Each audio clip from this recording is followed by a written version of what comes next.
this story, which is big, but is part of a continuing trend of escalation that the Russians are engaging in when it comes to intelligence operations, arson, sabotage, bombing, both at planned bombing attacks at military bases, at military production facilities.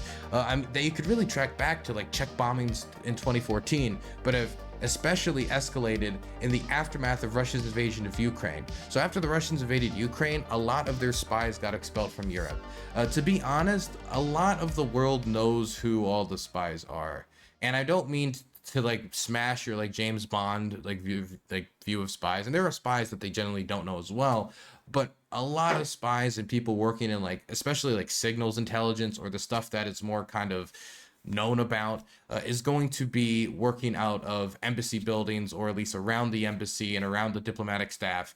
And so Russian spies working in that capacity or around that were getting expelled all throughout Europe, because Europe, after seeing the Russians invade Ukraine, especially if you're in a country like Estonia, Latvia, Lithuania, listening to the Russians make statements that could justify invasions of their countries as well, like these broad pointing to the Soviet legacy and these past territories as justification for conquest, then that's going to lead you to not want those spies in your countries. And so they got expelled, and that really undercut the Russian intelligence apparatus throughout Europe. And so for the first like year and a half of the Russian war in Ukraine, there wasn't really a lot going on. They were really just trying to get back on their feet, start getting their ground again, getting their feet on the ground again. And about 2 years into it, they started picking up again, doing attacks, arson attacks on facilities that are hosting aid in the United Kingdom, attempted bombing attacks or plans to bomb buildings, like for example, the U.S. Army bases in Germany, or attempting to bomb ammunition production facilities. There have been bombings and accidents that have occurred that there's been a lot of questions about. For example, the explosion and destruction of a drone production facility in the Baltics, which was providing assistance to Ukraine. Like that arson attack in the United Kingdom, obviously, is covered with Russian fingerprints as well. And there have also been tons of like small instances of, for example, and this is the weird stuff, is like people getting hired on Telegram, being paid $7 to go out and spray paint anti-Ukrainian graffiti throughout Europe. A lot of this is being done openly through like Telegram and WhatsApp, just trying to just like throw a bunch of stuff at the wall and see what sticks. But some of it is also a lot, and well, I would say any bombing attack on a production facility where you're not at war with these countries, like you can make questions of the morality of that. But one thing that particularly got on my nerves was when the Russians tried hiring Ukrainian refugees in desperate economic situations to bomb Polish rail lines that were providing aid and holding aid and like transporting it into Ukraine. That was something that they did that particularly rubbed me the wrong way. But this is probably one of the most high profile acts of intelligence warfare, and that's what you have to call it at this point. People can try to like beat around the bush and just call it like, oh, it's probing here or provocative this or that. This was an attempted assassination of one of the highest, like, I guess you could say, industrial powerhouses in the arms industry in the world, like the head of the organization, providing immense support to Ukraine. This is a direct attack on Europe's defense infrastructure, or at least when it comes to its production. Like, this is an attack on the companies that help produce the weapons that Ukraine needs to survive, and is a behemoth in the German arms industry. So the United States government, working with German intelligence, was able to foil a Russian assassination attempt of the CEO of Rheinmetall. Now, many of you guys might have learned of Rheinmetall mainly through the war in Ukraine. Rheinmetall is a German defense company that produces a bunch of stuff, but including, I think it was Stryker vehicles as well, but crucially for the war in Ukraine, 155 millimeter shells, a shell that is NATO standard and that the Ukrainians need if they're going to put the Western provided artillery guns, and now even the domestically produced Bogdana artillery systems, to use. And these artillery systems are usually of a higher quality. A lot of times they go of a longer range. And it's also NATO standard, so it contributes to Ukraine's NATO integration, their integration with the defensive bloc, as now NATO has announced that Ukraine, in the communique that they made at the NATO summit, their pathway to NATO is irreversible.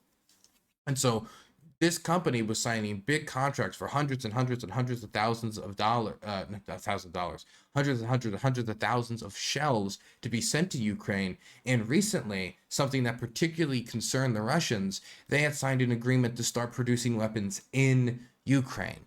Now, any investment in the capitalist world, okay, I feel like I'm back in like grade school talking about grade school economics, comes with risk. But when you're working in the defense industry, the risk of destruction to your property when you make that investment in, say, Spain or Belgium or Germany or somewhere else like that, versus a country that's actively at war and where the country with the larger air force is actively trying to destroy the defense industrial base of the country in question, that's a bigger risk. And that's the big problem that the Ukrainians have found. A lot of the problem with like drone production in Ukraine is no longer capacity, where the Ukrainians have actually not, like, they haven't reached capacity. It's a question if they don't have the finances to reach capacity and to continue to expand their drone production. And if they don't have financing from abroad or the resources in order to start companies to produce these shells, and they simply can't produce it domestically, on top of the fact that any domestically produced military equipment has the risk of being targeted and destroyed at these factories, since the Russians can bomb inside of it, whereas the rest of Europe has Article 5 protection. But Ukraine sees these types of factories as better for producing its defense industrial base. The entirety of its production can go towards the war effort, where some of these companies that are producing shells, like in Pennsylvania, are their shells going to Ukraine, or are they going to other initiatives as well? This can go straight from the factory basically to the front line, and all of these shells are going to be going to Ukraine, and it helps build up the Ukrainian economy as well. And so for a bunch of reasons, the Ukrainian wanted these deals, and the Rheinmetall company agreed to it. They took the risk of their factories possibly blowing up. They made the investment, and this was really big for Ukraine. This was big for Rheinmetall, and it really concerned the Russians because they didn't want to see Ukraine's industrial base build up. They didn't want to see, investment flowing into the country as they're trying to cripple the Ukrainian economy. That's what the failed blockade was all about. That's what a lot of this targeting of the electrical infrastructure is about. And these types of investments help the economy, on top of the fact that it's helping the Ukrainian struggle against Russian occupation.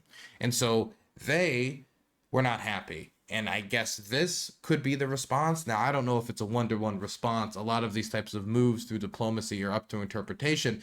But the CEO of Rheinmetall being targeted for this type of an assassination could be seen as a response for Rheinmetall's, and I would say I say could be seen. It is the response for their continued support for Ukraine. The Russians were blowing up Czech production facilities in 2014.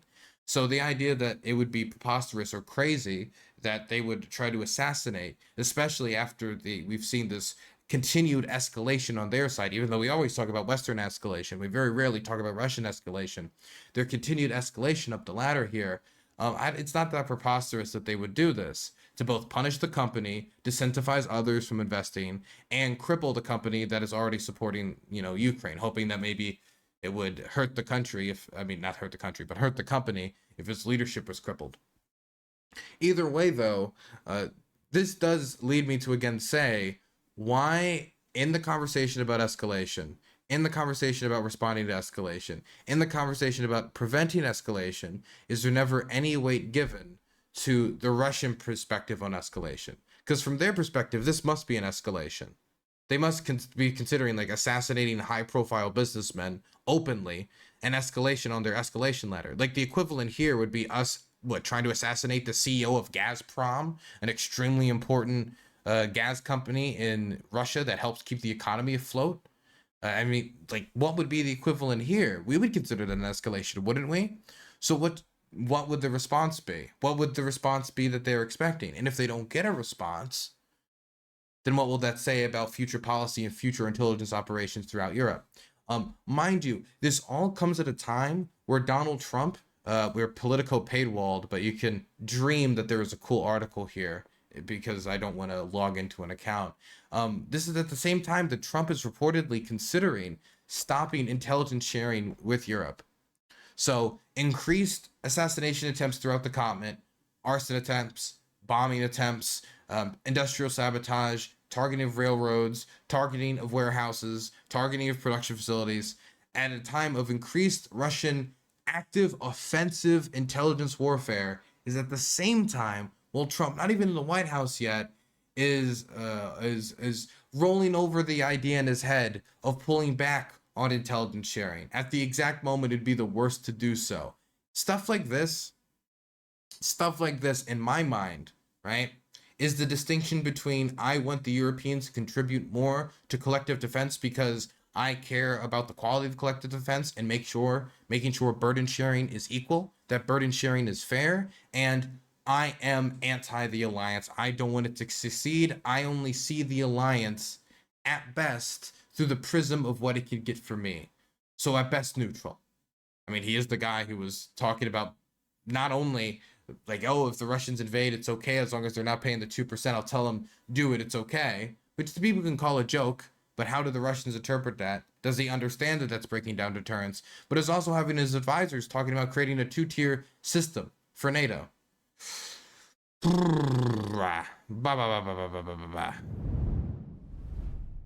Bad times. Bad times. Just use archive. I just didn't feel like it, okay? I had the article pulled up. I just want to remind people of the constant annoyance of paywalls.